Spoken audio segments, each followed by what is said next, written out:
Hi. So, as a web developer and a front-end engineer, responsiveness of your website or web app is most crucial. Like सबको आपकी app use करनी आनी चाहिए. Everyone can access your app. तो यार currently इतने सारे devices अभी मार्केट में अवेलेबल है.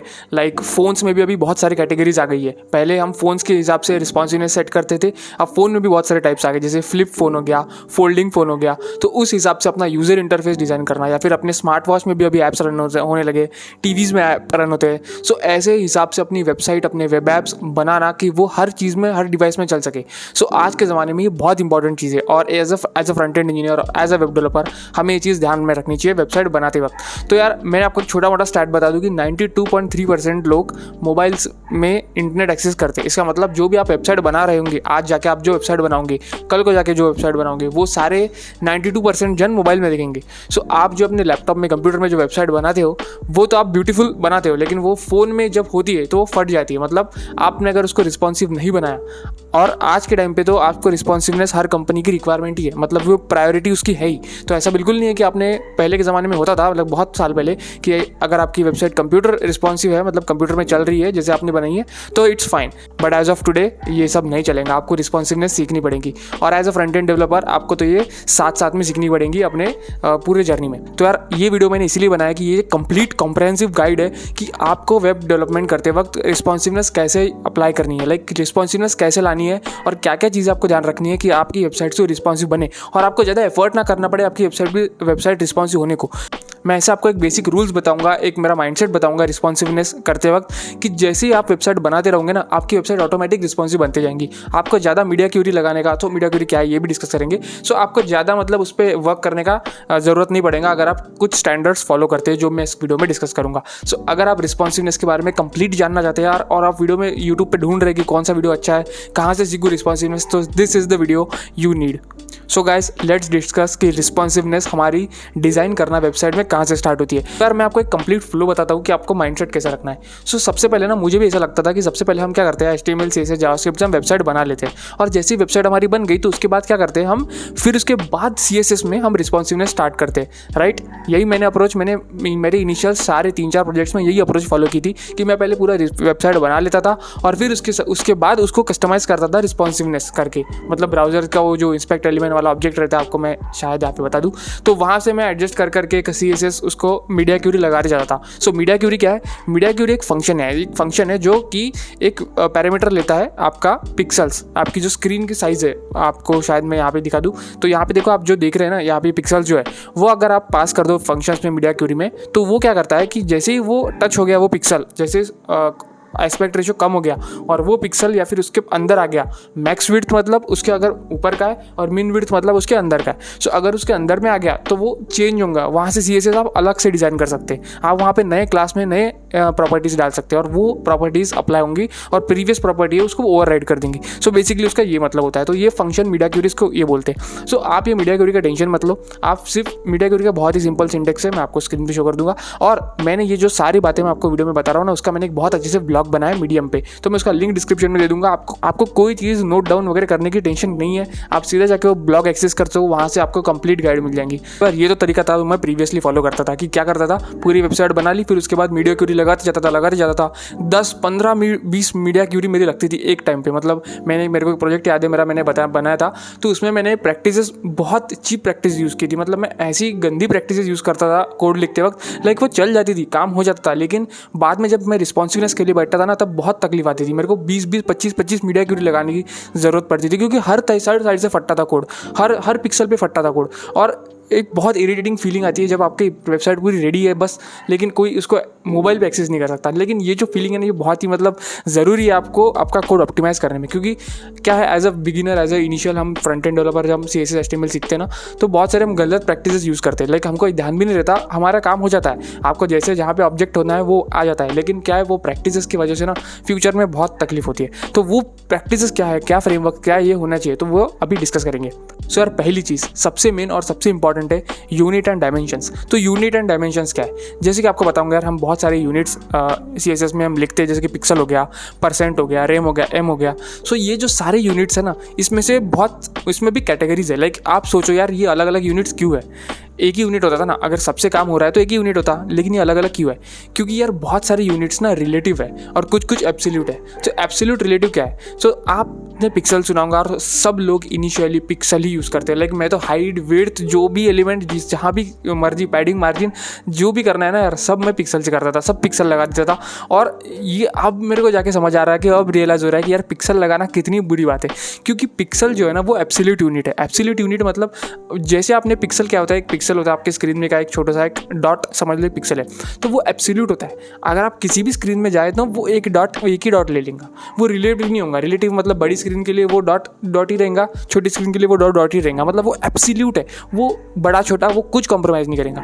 वो कौन से भी एलिमेंट में आप कौन सा भी पिक्सल डाल दो ना, वो एक एज अ स्ट्रेट डॉट ही कंसिडर किया जाएगा। सो वो जो प्रॉब्लम है ना, ये बहुत बड़ी प्रॉब्लम है और ये सॉल्व होती है रिलेटिव यूनिट से। सो आपको सबसे पहला पॉइंट है कि आपको एब्सोल्यूट यूनिट यूज़ करना बंद करना पड़ेगा और रिलेटिव यूनिट प्रैक्टिस करना चालू करना पड़ेगा। रिलेटिव यूनिट कौन से? रिलेटिव यूनिट में जैसे कि आते हैं अपने रैम हो गया, एम हो गया। तो मैं तो बेसिकली रैम ही यूज़ करता हूँ। रैम बहुत ही अच्छा मतलब यूनिट है। मैं तो बहुत अभी आदत हो गई रैम यूज़ करने की, पिक्सल तो बिल्कुल यूज़ नहीं करता मैं। सो जो रैम और एम यूनिट है ना, ये रिलेटिव होते हैं। मतलब आपका जो अगर एक डिव है, उसकी डिव के अंदर कुछ ऑब्जेक्ट है और उस ऑब्जेक्ट का साइज आपने रैम में दिया है, तो क्या होगा, वो जो रैम का साइज है वो बड़े डिव का साइज पे भी रिलेटिव करेगा। लाइक बड़े डिव का साइज अगर छोटा बड़ा हो गया तो उस हिसाब से वो छोटा बड़ा होगा। सो ये आप प्रैक्टिस करके सीखेंगे। आप बहुत सारे विजुअल्स आप जब देखेंगे प्रैक्टिस करते हुए, कोड करते वक्त, तो आपको ज़्यादा अच्छे से समझ आएगा, ना कि मेरे बताने से। सो सबसे पहला पॉइंट है कि ये जब प्रैक्टिस जब कर रहे हो ना, तो ये सारे यूनिट्स लगा के देखो, एम लगा के देखो, रैम लगा के देखो। स्टार्टिंग में आप डरोगे कि रैम क्या होता है, एम क्या होता है, ये रिलेटिव एब्सोल्यूट क्या है। कुछ नहीं है भाई, जैसे पिक्सल आप यूज़ करते हो वैसे रैम यूज़ करना है, बस सिंपल, कोई टेंशन नहीं लेना। तो इसी पॉइंट को कंटिन्यू करते हैं और अभी डिस्कस करते हैं विड्थ एंड हाइट की। विड्थ एंड हाइट ये आप सुन लो, मतलब विड्थ एंड हाइट आपको इतनी तकलीफ देगा अगर आपने अच्छे से उसको यूज़ नहीं किया तो। क्या है, स्टार्टिंग में ना हम एकदम मैथ्स, हम ज्योमेट्री, हमको इतना ज्योमेट्री लगती है ये फ्रंट एंड डेवलपमेंट की। एक विड्थ होंगी, हाइट होंगी, फिर उस हिसाब से उसको ऑब्जेक्ट तैयार करेंगे, डिव तैयार करेंगे, विड्थ उसकी हाइट इतनी होंगी। ये सब ना, ये आपको रिस्पॉन्सिवनेस के लिए बहुत धोखा देगा। लाइक आपको धोखा देगा, मैं डायरेक्ट वर्ड बोल रहा हूँ, धोखा देगा। अगर आपने विड्थ और हाइट हर ऑब्जेक्ट में लगाना शुरू कर दिया और हर ऑब्जेक्ट में डिसाइड करना शुरू कर दिया, फिर तो आपका कोड पक्का फटेगा। अभी नहीं फटेगा, आपको नहीं लगेगा। रिस्पॉन्सिवनेस को जब करोगे ना, तो इतनी हालत टाइट होगी। विड्थ मार्जिन आप सेट ही करते रहोगे, विड्थ और हाइट मीडिया क्यूरी लगा के सेट करते रहोगे, लाइक इतना प्रॉब्लम होगा। तो उसका एक सोल्यूशन है कि आपको विड्थ और हाइट यूज़ ही नहीं करना है, अवॉइड करो उसको, यूज़ ही मत करो। अगर बहुत मतलब आपको यूज़ करना है उसका, लाइक ऐसे बहुत सारे सिनेरियोज आती है कि हमको विड्थ एंड हाइट लगानी पड़ती है, तो आप उस दौरान परसेंट यूज़ करो। परसेंट में हाइट और विड्थ देगा कि इतने परसेंट ही, इतने परसेंट हाइट। तो हाइट जब देते हो ना, तो VH यूज़ करा करो। VH क्या होता है? VH मतलब व्यू पोर्ट। सो जो भी व्यू पोर्ट वाले यूनिट्स है, जो भी परसेंटेज वाले, वो हाइट और विड्थ के लिए यूज़ करने हैं। बस ये बात ध्यान रखो कि हाइट और विड्थ के लिए view port and percentage use करने हैं। इसके अलावा कौन सा यूनिट यूज़ नहीं करना, और अवॉइड करो ये विड्थ और हाइट ऑब्जेक्ट्स को लगाने को। अगर कम ज़रूरत पड़ी तो ये ऐसा करना, ठीक है। तो अगर आपने ये 2 पॉइंट सुन लिए मेरे, तो आपके आधा काम तो यही खत्म हो गया कि आपकी रिस्पॉन्सिवनेस, ऑटोमेटिक ऑब्जेक्ट्स आपके रिस्पॉन्सिवनेस बढ़ते जाएंगे। लाइक आपको छोटा बड़ा करो कि उसकी परसेंट हिसाब से, वो आपकी स्क्रीन के हिसाब से ऑटोमेटिक रिस्पॉन्सिव बनते जाएंगे ऑब्जेक्ट्स। एंड थर्ड पॉइंट अभी हम जो डिस्कस करेंगे ना, वो बहुत इंपॉर्टेंट है, और ये पॉइंट शायद मेरे को पहले बताना चाहिए था, लेकिन अभी बता देता हूँ। तो पॉइंट ऐसा है कि आप जब भी CSS कोई भी लिखो, कहाँ पे भी लिखो, सबसे पहले बॉयलर प्लेट कोड लिखो CSS का। CSS का बॉयलर प्लेट क्या है, ये देखो आपके स्क्रीन पे मैंने दिखा दिया ये। तो ये है बॉयलर प्लेट कोड। ये हर ब्राउज़र के लिए मतलब ये बेस्ट है। मतलब क्या है, अब मैं जब कोड लिख रहा हूँ, जब देख रहा हूँ मैं लाइव सर्वर ऑन करके, तो मैं क्रोम में देख रहा हूँ और क्रोम में मेरी वेबसाइट डिज़ाइन कर रहा हूँ, राइट। आप भी ऐसे करते होंगे कि कौन से भी ब्राउज़र खोल दिया, ब्रेव ब्राउज़र, फायरफॉक्स और क्रोम, कोई भी ब्राउज़र, उसमें आप वेबसाइट डिज़ाइन करते हो और उस हिसाब से आप आपकी वेबसाइट में कंपोनेंट्स डिज़ाइन करते हैं। लेकिन आप एक बात ध्यान रखो कि हमारा जो कोड लिखेंगे आप एक ब्राउज़र में, तो वो क्या सब ब्राउज़र में लिए इक्वल चलेगा? नहीं। हर एक ब्राउज़र का एक्सपेक्ट रेशियो, हर ब्राउज़र का जो फॉर्मेट है थोड़ा थोड़ा अलग है। कुछ डिफ़ॉल्ट स्टाइलिंग होती है, तो ये डिफ़ॉल्ट स्टाइलिंग के लिए ये बॉयलर प्लेट यूज़ करना पड़ता है। जो डिफ़ॉल्ट स्टाइलिंग होती है, जैसे कि कुछ ऑब्जेक्ट्स में, कुछ ब्राउज़र पे बॉडी जो ऑब्जेक्ट होता है ना, बॉडी पे और HTML पे मार्जिन और पैडिंग ऑटोमेटिक लग जाती है, लाइक ब्राउज़र की तरफ से लग जाती है। एंड उसके लिए मतलब ये एज अ बग नहीं है, लेकिन वो लग जाती है। तो आपको इसके लिए क्या करना पड़ेगा, ये जो बॉयलर प्लेट कोड है ना, वो अपने कोड पे सबसे पहले लिखना पड़ेगा। उससे क्या होगा, आपका जो पूरा ब्राउज़र है, विंडो है, वो क्लियर हो जाएगा। मतलब आप सोचो, एक पेपर दिया आपको ड्राइंग बनाने के लिए, लेकिन वो कॉर्नर से थोड़ा फोल्ड है पेपर, तो क्या आप उस पर ड्राइंग बनाओगे? नहीं। आप क्या करोगे, उसको पहले सीधा करोगे। आप पेपर को पहले पूरा प्लेन कर दोगे अच्छे से, और फिर ड्राइंग करना स्टार्ट करोगे। होंगे। तो वैसे ही करना है CSS लिखते हुए। सबसे पहले बॉयलर प्लेट कर लिखना, मतलब अपने पेपर पूरा साफ कर दिया हाथ से, जो भी धूल मिट्टी है उसमें से हटा दी, अब उस पर ड्राइंग करनी है अपने को। बस ये माइंडसेट अपने दिमाग में रखो और बॉयलर प्लेट कोड करने के बाद ही अपना CSS फाइल स्टार्ट करना है। ओके, सो आपको इतना शायद समझ में आएगा। अब बढ़ते हैं नेक्स्ट पॉइंट की तरफ। नेक्स्ट पॉइंट ऐसा है कि आपको ना ज़्यादा आईडीज़ और क्लासेस यूज़ नहीं करने, आपको करने आईडीज़ और क्लासेस यूज़, और आप कितने भी कर सकते हैं। ऐसा कोई रूल नहीं है कि आपको कम से कम आईडी क्लास यूज़ करने से कुछ और ऑप्टिमाइज हो जाएगा कोड, ऐसा बिल्कुल नहीं है। जहाँ पे ज़रूरत है आपको करनी चाहिए। लेकिन प्रॉब्लम क्या जाती है पता है कि हम क्या करते हैं, हम सेम प्रॉपर्टीज़ और सेम कोड जो होता है हम हर एक क्लास में बनाते हैं। लाइक हम फॉर एग्जांपल मैं आपको यहाँ पे एक स्क्रीन पे एग्जांपल देता हूँ, हेडर, मेन एंड फुटर, ये तीनों चीज़ों के लिए मेरी जो कोड है वो सेम है। अब क्या करूँ मैं, तीनों अलग अलग क्लासेस बना के प्रॉपर्टीज़ में उसके अलग अलग प्रॉपर्टी लिखूँ? नहीं, मुझे क्या करना पड़ेगा, उसको क्लब करना पड़ेगा। हम क्लब करने के लिए कॉमा लगा सकते हैं। हम 3-4 क्लास जितने भी क्लास है हम उसको कॉमा लगा के हम एक साथ एक प्रॉपर्टी दे सकते हैं। उससे भी अच्छा एक तरीका है कि अगर आपको ज़्यादा आपको पता है कि यार ये जो एक प्रॉपर्टी है वो बहुत इसमें भी यूज़ होने वाली है, इसमें भी यूज़ होने वाली है, सब में यूज़ होने वाली है और बहुत सारे ऑब्जेक्ट है, तो आप क्या करो, एक अलग क्लास दे दो उसको। आप हाँ CSS में आप क्लास तो एक से ज़्यादा दे सकते हो, आईडी सिर्फ एक दे सकते हो, तो आप क्लासेस ज़्यादा बनाओ। अब आपको बटन एक सबका बटन का साइज़ अलग चाहिए लेकिन आपको कलर सेम चाहिए, तो आप क्या कर सकते हो, कलर जो है उसके लिए एक अलग क्लास दे दो हर एक में और एक कलर डिसाइड कर दो। और जो भी प्रॉपर्टीज़ आपको चेंज करनी है उस बटन की वो उसके मेन क्लास से हो जाएंगी, मतलब ओरिजिनल जो भी आप क्लास लिखोगे डिक्लेयर करोगे। सो आप एक से ज़्यादा क्लास दे सकते हो, तो उसका फ़ायदा उठाओ। बहुत सारे बंदे ना एक ही क्लास देते हैं और उसका फ़ायदा नहीं उठाते ये प्रॉपर्टी का। इस प्रॉपर्टी का ज़्यादा से ज़्यादा फ़ायदा उठाओ। ज़्यादा से ज़्यादा क्लास बनानी है तो ऐसे बनाओ, और अगर उधर CSS फाइल में आपको ज़्यादा से ज़्यादा क्लास बनानी है तो उसको क्लब करके बनाओ। सो ये जो फैक्टर है ना, आप इसको अगर नहीं समझे तो आपको वीडियो को वापस जाके देखो कि मैंने क्या बोला है, और अगर आपको नहीं समझ जाएगा ना कोई प्रॉब्लम नहीं है, जर्नी में आपको समझ आ जाएगा।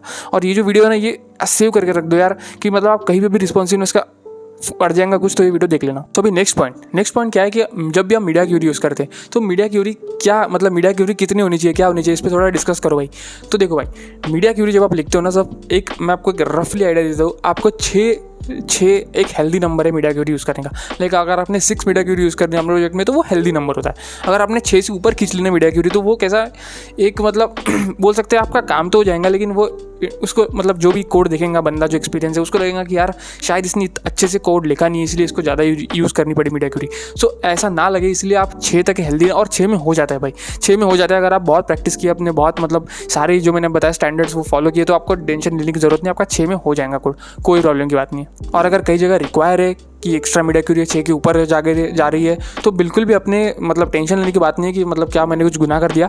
आपको बेशक आप कितनी भी मीडिया क्यूरी यूज़ कर सकते हो, उसमें कोई प्रॉब्लम नहीं। और एक बात, मीडिया क्यूरी यूज़ करते वक्त कि कहाँ तक मीडिया क्यूरी यूज़ करनी है। लाइक हम जब स्क्रॉल करते हैं वो वाला टूल इंस्पेक्ट एलिमेंट वाला, तो अपने को बहुत सारे मतलब अपने को वहाँ पे मोबाइल पे भी ऑप्शन मिल जाते हैं कि ये मोबाइल 12 Pro Max, ये मोबाइल वो मोबाइल, सबके रिस्पॉन्सिवनेस मिल जाते हैं और हम हाथ से भी उसको कर सकते हैं। तो एक हेल्दी नंबर क्या है, एक बताओ कि कौन सी रेंज है कि वहाँ तक हम रिस्पॉन्सिवनेस खींच सकते हैं अपने मोबाइल की। तो यार मोबाइल के लिए ना आप 300 या फिर 250 तक आप जा सकते हो पिक्सल्स, आप वहाँ तक जा सकते हो, और उसके ज़्यादा आगे जाने की ज़रूरत नहीं, क्योंकि उसके छोटे इतने मोबाइल कोई है ही नहीं। अगर आपको वॉच के लिए वगैरह डिज़ाइन करना है, वॉच के लिए अलग होते हैं, तो आप उसका एक अलग सेगमेंट आता है। लाइक वॉच और टीवीज़ के लिए जो एस्पेक्ट रेशियोज रहते हैं, उसका जो डेवलपमेंट रहती है वो एक अलग डेवलपमेंट में आती है, मतलब उसकी कैटेगरी अलग है। आपको वहाँ से शुरू करने, आपको स्पेसिफिकली वो वॉच का हिसाब लेना पड़ेगा और उस हिसाब से आपको डिज़ाइन करना पड़ेगा। सो आप जब ये वेबसाइट बनाते हो तो आप वॉच का वगैरह मत सोचो।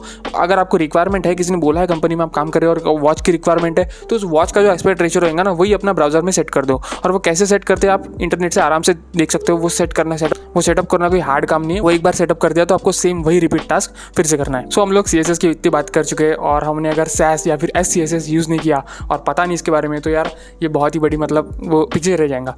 तो SCSS और SAS ये क्या होता है इसके बारे में जानते हैं। सो आपको कोई टेंशन लेने की ज़रूरत नहीं है। अगर आपको HTML CSS आती है तो SAS और SCSS सीखने में कोई टेंशन नहीं है। अब SAS और SCSS में फ़र्क क्या है, SAS थोड़ा पहले आया था, SCSS उसका एडवांस वर्जन है। एडवांस मतलब उसका अगला वर्जन है। तो क्या करो, आप SCSS सीखो, ठीक है, मैंने बोल दिया भाई SCSS सीख लो। SAS क्या है, SCSS क्या है, ज़्यादा फर्क नहीं है, कुछ भी नहीं है। मतलब मैंने तो मेरे टाइम पे देखा भी नहीं कि SAS क्या होता है क्या नहीं, मैंने डायरेक्ट SCSS यूज़ करना शुरू कर दिया। मैंने देख लिया कि यार SCSS अभी यूज़ हो रहा है तो मैंने वो यूज़ करना चालू कर दिया। अब वो क्या है मतलब ये क्या है, जो यार दो SCSS होती है ना वो आपके ब्राउज़र फ्रेंडलीनेस को बढ़ाती है। मतलब ब्राउज़र कौन सा भी ब्राउज़र अभी हो, फॉर एग्जाम्पल SCSS में ना बहुत सारी एक फाइल होती है, जैसे कि आप जैसे भी जो भी ट्यूटोरियल देखोगे ना आपको समझ में आ जाएगा मैं क्या बोल रहा हूँ। तो क्या होती है, SCSS की एक अलग फाइल होती है और अपनी main.css अलग फाइल होती है। जो मेन फाइल होती है CSS की उसमें हम कोड नहीं लिखते, उसमें ऑटोमेटिक SCSS कोड लिखते जा रहा है अपने साइड से। समझ रहे हो मैं क्या बोल रहा हूँ। SCSS की जो फाइल है, 1-2 फाइल अपने पास, SCSS की फाइल और एक नॉर्मल CSS की फाइल। SCSS की फाइल ना हमको उसमें कोड लिखना है। क्या कोड लिखना है, कैसे कोड लिखना है? नॉर्मल CSS टाइप कोड लिखो, क्लास बना के उसके प्रॉपर्टीज लिखो, बट आप उसमें बहुत सारी चीज़ें कर सकते हो। आप मैथमेटिकल ऑपरेशन कर सकते हो। मतलब पहले अपन फॉर एग्जांपल मैंने एक एग्जांपल लेता हूँ कि 10 रैम मैंने एक मार्जिन रखी, ठीक है। अब मुझे 10 रैम प्लस 5 रैम करना है, तो मैं 10 रैम प्लस 5 रैम कर सकता हूँ और 15 रैम वो आ जाएगा। तो इसमें प्लस ऑपरेशन मैंने यूज़ किया, तो हम उसमें मैथमेटिकल ऑपरेशन यूज़ कर सकते हैं। डिवाइड, मल्टीप्लिकेशन, एडिशन, सब्ट्रैक्शन, ये हम इसमें यूज़ कर सकते हैं, ठीक है। तो यहाँ पे आप इसको ज़्यादा शायद यूज़ ना करें, और मैं भी नहीं करता हूँ शायद, तो इसकी टेंशन मत लो। दूसरी चीज़ है नेस्टिंग। नेस्टिंग में क्या होता है? नेस्टिंग आपको जैसे पता होगा फॉर लूप में, फॉर लूप किस नेस्टिंग होती है, मतलब फॉर के अंदर फॉर के अंदर फॉर लाइट, वैसे ही नेस्टिंग क्लासेस की होती है जहाँ पे CSS की क्लासेस की। तो वो नेस्टिंग जैसे आप करते हो ना, जिस हिसाब से आपका ऑब्जेक्ट है, सपोज जैसे डिव के अंदर डिव है, तो ये नेस्टिंग हो गई ना, डिव के अंदर डिव। वैसे ही आपको उसके क्लासेस के भी सेम कर सकते हो, तो वो क्लासेस की भी क्लास के अंदर क्लास आप ऐसे लिख सकते हो, जो कि आई थिंक बेस्ट अप्रोच है रिलेटिव कंपोनेंट बनाने के लिए। और एक चीज़ SCSS की अच्छी है कि उसमें आप पैरामीटर पास कर सकते हो, जैसे कि आपको पता है कि हम वेरिएबल्स बना सकते हैं, SCSS में भी हम वेरिएबल्स बना सकते हैं, हम कलर उसमें डिफाइन कर सकते हैं, कुछ भी डिफाइन कर सकते हैं, और वो क्लास को एज अ फंक्शन भी एज अ पैरामीटर भी पास कर सकते हैं। जैसे फंक्शन में हम पैरामीटर पास करते हैं ना, कि जैसे वैल्यू होगी, मैंने A पास कर दिया फंक्शन में, तो वो A+ B करेंगे तो वो एक ही वैल्यू आ जाएंगी।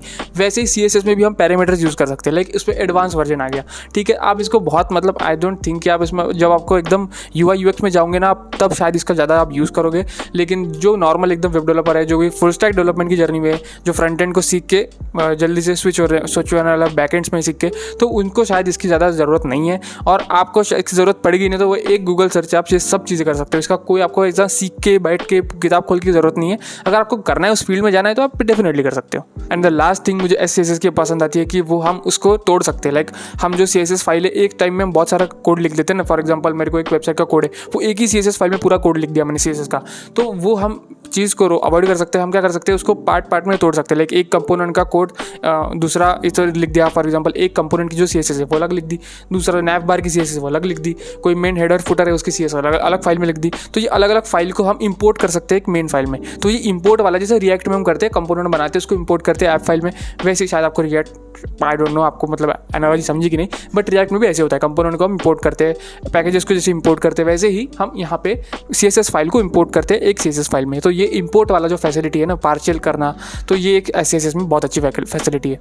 तो गाइस अभी मैंने आपको बताया कि आप कौन से प्रैक्टिसेस यूज़ कर सकते हो आपकी CSS एंड HTML फाइल जब आप वेबसाइट बनाते हो तब उसमें। तो क्या क्या ये है आपको सारे ब्लॉग में मिल जाएगा। अब बात है बोनस ट्रिक। अब जो बोनस मैं आपको बताऊंगा ना, ये आपको बहुत काम में आने वाला है। मतलब आई डोंट थिंक ये, मतलब आपको समझ लेना चाहिए, ये आपके लिए बहुत इंपॉर्टेंट है अगर आप एक एज अ बिगिनर हो तो। सर अभी मैं आपको ना अल्टरनेटिव्स बताऊंगा। अल्टरनेटिव्स किसके? रिस्पॉन्सिवनेस के। आपने बहुत सारे सुना होगा, बूटस्ट्रैप, टेलविंड CSS, मटेरियल और बहुत सारे अवेलेबल है मार्केट में। सो आपको वहाँ से कंपोनेंट लेने। अब आप बोलेंगे यार मैं तो वेब डेवलपर हूँ, मैं क्या वहाँ से कंपोनेंट उठाऊँ, तो फिर मैं प्रैक्टिस कैसे कर पाऊँगा? पूरी बात सुन लो। आपको ऐसा नहीं करना है कि वहाँ पे गए और कंपोनेंट लेके स्टार्ट कर दिया, नहीं। आप अगर बिगिनर हो ना आप अभी, तो क्या करो, आप पूरा HTML CSS अच्छे से सीख लो। आप अपनी वेबसाइट 3-5 वेबसाइट, मैं आपको टारगेट देता हूँ कि आप जब तक 5 वेबसाइट अच्छे से खुद से बना नहीं देते, मोबाइल रिस्पॉन्सिव, लैपटॉप रिस्पॉन्सिव, सब रिस्पॉन्सिव, तब तक इन फ्रेमवर्क्स पे मत जाना। ये सारे फ्रेमवर्क्स होते हैं, CSS फ्रेमवर्क्स होते हैं जो रेडीमेड कंपोनेंट्स देते हैं, जो कि रिस्पॉन्सिव होते हैं, मोबाइल रिस्पॉन्सिव, सब रिस्पॉन्सिव होते हैं। और क्लासेस भी इसकी कुछ प्री डिफाइंड क्लासेस हमको मिल जाती है, जो कि हम अपने को यूज़ कर सकते हैं। लाइक टेलविंड का एग्जाम्पल दे दूँ तो बहुत सारी प्री डिफाइंड क्लासेस है। सो आपको ऐसा नहीं करना है कि आप स्टार्टिंग में ही उसमें चले गए और डिज़ाइन करना लगे, नहीं। आपको सबसे पहले HTML और CSS अच्छे से सीखनी है, उसमें मास्टर करना है, 5-6 प्रोजेक्ट बनाने। फिर उसके बाद आपको जब हैबिट हो गई, आपको बार बार अभी वो इरिटेट हो रहा है कि आपको पता है सब इरिटेट हो रहा है, मतलब मेरे को यार मेन जावास्क्रिप्ट जब आपको सीखनी पड़ेगी, तब आपको ये फील आएगा कि यार जावास्क्रिप्ट मेरे को सीखनी है और ये HTML CSS मेरे को बार बार हर प्रोजेक्ट में लिखनी पड़ती है, प्रैक्टिस के लिए भी लिखनी पड़ती है। तो उस टाइम पे हम ये फ्रेमवर्क्स यूज़ करेंगे। जब आपको जावास्क्रिप्ट प्रैक्टिस करनी है, जब आपको मूव ऑन करना है HTML CSS से फुल स्टैक की तरफ, या फिर Node.js, एक्सप्रेस, बहुत सारे आगे बहुत सारे टेक्नोलॉजीज़ है, उनकी तरफ जब आप मूव ऑन करेंगे ना, तब आपको ये फ्रेमवर्क यूज़ करना है। एंड कॉपिंग अ फ्रेमवर्क और कॉपिंग a design is not bad practice. Like मैंने पिछले वीडियो में भी जब मैंने ये सारे जो फ्रेमवर्क को बताया ना, बूटस्ट्रैप हो गया, टेलविंड हो गया, मटेरियल UI, तो इस पर मैंने ऑलरेडी एक वीडियो बना रखी है, तो आप वो वीडियो एक बार जरूर देखना है प्लीज़। मेरे कहने पे एक बार देख लो वीडियो, उससे ना आइडिया आ जाएगा कि कॉपिंग कंपोनेंट एंड कॉपिंग अ फीचर, इसमें क्या डिफरेंट है। तो गाइस ये था आज के लिए पूरा comprehensive guide of responsive design. मैंने इसका बहुत अच्छा एक ब्लॉग अपलोड किया है मीडियम पे, तो आप वो एक बार ज़रूर विजिट करना, एक बार पढ़ लेना। बहुत छोटा ब्लॉग है, बहुत अच्छा कंसाइज वे में मैंने बताया। इस वीडियो में भी आपको ये वीडियो सेव करके रखो, लाइक करके रखो। इससे क्या होगा, आप फ्यूचर में भी जब भी अटक जाओगे कहीं रिस्पॉन्सिवनेस के, तो आप एक बार ये वीडियो को वापस चलाओगे ना, आपको क्लियर हो जाएंगी और चीज़ें। क्योंकि क्या मैंने बहुत सारी, अब मैंने भी 3 साल से कर रहा हूँ, तो मैंने एक साथ बहुत सारा बता दिया। आप अगर 1-2 साल हो गया, फिर कुछ महीने हो गए स्टार्ट किए हुए, तो आपको मे भी ना समझे कुछ चीज़ें, लेकिन ये वीडियो ना सेव करके रखो। क्या होते हैं ऐसी वीडियो ना हम बार बार देखते ना, तो एक और चीज़ नहीं पता चलती है आपको। पहली बार में शायद कुछ नहीं समझाऊंगा, लेकिन आप कुछ प्रैक्टिस करने के बाद फिर इस वीडियो को देखोगे तो आप और चीज़ें समझ पाओगे। ठीक है, तो ऐसा करना है यार, और ये बेस्ट मेथड है। मैं कुछ अपना वीडियो प्रमोट नहीं कर रहा हूँ कि आप मेरे वीडियो की रीच बढ़ाने के लिए कुछ सेव वगैरह करो। अरे नहीं बाबा, आप अपने फायदे के लिए करो, आप अपने फायदे के लिए सेव करो, इसमें आपका ही बेनिफिट है। सो गाइस, इतना था इस वीडियो में। अगर आपको वीडियो पसंद आए तो प्लीज़ वीडियो को लाइक कर देना, शेयर कर देना अपने फ्रेंड्स के साथ जो भी डेवलपर है और डेवलपमेंट कर रहे हैं। और मैं मिलता हूं आपको नेक्स्ट वीडियो में नेक्स्ट टॉपिक के साथ। तब तक के लिए बाय बाय।